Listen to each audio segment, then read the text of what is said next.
Dear Father, I am afraid to inform you that this will be the last letter I will send. Father, my time is coming to an end on this glorious earth, and my last words will be to you. It feels like just yesterday I was in your arms with Mother by my side, walking in this beautiful fields, basking in the sunlight.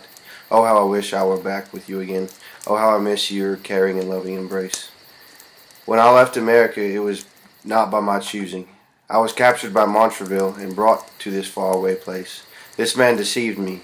He then left me for another woman and abandoned my child, Lucy, and I. I am truly sorry for the pain and heartache that I have brought to you and Mother. I have spent every waking moment with these feelings, wishing that you will be able to forgive me for what I have done. My carelessness entwined me in this horrible situation. If I had not fallen for this man, then I would still be at home in England. Father, please take care of my beloved child, Lucy. She is the only care that I have left in this world. Care for her and raise her to be a strong woman that I could not be. Show her the wonders of life and the beauty within all.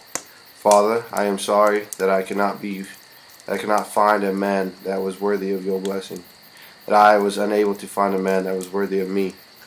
My deepest regret in life is of that not satisfying my mother and father, that I ended up being unworthy of the love of my parents. Until we meet again, Charlotte.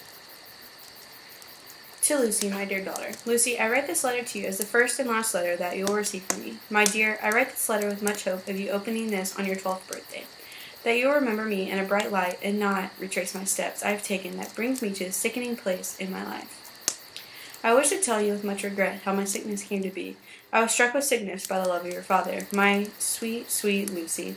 I followed your father Montraville to New York in hopes of being his one and only love. As it soon came about, I learned that I was just another woman in his life. I was alone in the time of need. I was in need of care, affection, and attention. I was carrying what was to be his heir, his daughter. Without the help of Miss Buchan, I would have never have made it. She brought sanity and selfless at that time that I most needed it. If it wasn't for you, my dear Lucy, I don't think I would have lasted this long in the world. As I write this letter with deep remorse in hopes that my lovely Lucy will one day find her true love, I tell you this because of being your age, you will start to notice boys and be infatuated with them. I wish for nothing more than for you to find a loving and caring man such as my father or your grandfather. I wish you well in not only love but in peace within yourself. All I can do, my dear Lucy, is wish you the best of luck and to share with you one last thought. Lucy, my last thought for you is to find someone to love and cherish you for who you are. I wish upon you and my parents that you do not retrace my steps.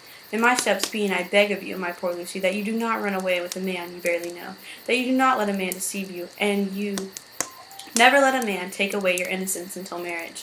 With much remorse, my dear Lucy, like I have said many times before, that you think of me in a good light. I think you don't remember much about me, whereas I do not expect you to, but I want your fondest memory of me to be this letter, with all the love and care in the world, Charlotte.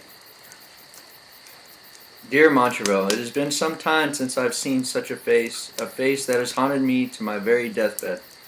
I followed you and have sacrificed all that thy life was worth, leaving everything including my loving family and beloved homeland. I will tell you that you are a downright horrible damned man in the way you have tricked me into falling in love with you. I now regret getting on that ship to come to this dreadful place. It has been the very mistake that I have dreamt of becoming true. I was a young-aged woman with unclear thoughts at the very time I saw your face. As I spent the years here with you, you have all but deceived me in leaving me with nothing. After begging for your forgiveness and bearing your child, you have still left I upon the streets with nothing more than hopeless thoughts of seeing you again. I then found out that I was not your only lover. I could all but disagree with the words that Beauclerc said about Julia Franklin, that very words he left my mangled heart with. How could a man's honest words that are vested upon a single lover, however, then move on to another? I will inform you that I was kicked out of our own cottage, the very cottage that we had both made love and conceived our child, your own very heir. After being kicked out, I then walked through the streets of the glorious town of New York in search of my dearest friend. However, I was turned down and kicked out at first sight. Madame Leroux was a friend that I entangled in trust while following you to the New World.